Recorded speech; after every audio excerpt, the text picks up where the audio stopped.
I thought I'd just run through a few different options in terms of Volk lenses, particularly when you're looking. And I've just gone onto the Volk website themselves, just so you've got the list. Prices will vary depending on where you buy it from, but Volk obviously produce, I would suggest, the premium lenses. Now, most people will tend to go for a 90D or a superfield. And a 90D superfield, there are small differences between them, but they're a very similar lens. They're both based on a 90 diopter lens. And the benefit of those is that you have a wide field of view.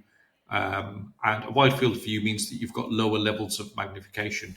And in fact, just while this is on there, an alternative lens is something called a Super 66 or a 60 diopter or even a 78 diopter lens.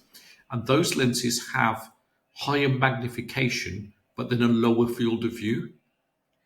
And they're really good for looking at the posterior pole. They're looking at the disc, at the macula. And a superfield or 90D is much better for when you're looking at the peripheral retina. So if you said which is the best lens to go for, there is no best lens. It depends on what you're looking for. Me personally, I use a 78D for looking at the disc and macula, and I use a 90 or a superfield for looking at the peripheral retina. So I'll quite often use two different lenses on the same patient. And there's nothing actually wrong with doing that. I think it's important to realise that every lens has an advantage and a disadvantage. Then you've got some really slightly more expensive lenses. You've got Super Vitreous and the digital wide field and the digital high mag. And these are, I would say, the premium lenses. The wide field is for obviously the field of view, and the high mag is the 78D. So you've got effectively digital wide field is a 90D and digital high mag is a 78D.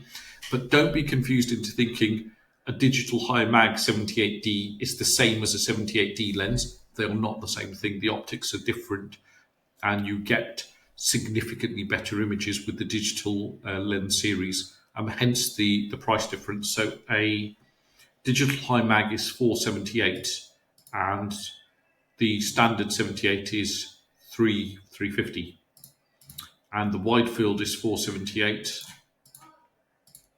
and the superfield is 440. So if you're going to go for a superfield, I would probably say just upgrade to the digital high mag. And if you're going for a 78D, well, the jump in price is quite big. So, yeah, maybe if cost is no issue, digital wide field, digital high mag. Cost is a real issue, and you need two lenses, a superfield and a 78. And if you could only really stretch to one lens, if we're thinking that you're going to be looking at centrals with OCTs, retinal photos, as well as your Volk lens, then really a 90D or a superfield, I think, would be the choice. Because if you've missed something with the 90D because you've got the low magnification, so you just can't see it as well, then you've got a photo to fall back on or an OCT scan to fall back on. Whereas if you have a 78D and you're looking at the peripheral retina, well, no matter what you do, you're going to get a smaller field of view. So those are some thoughts on what I think would be some choices. Let me know down in the comments what you think. And yeah, I hope you found that useful.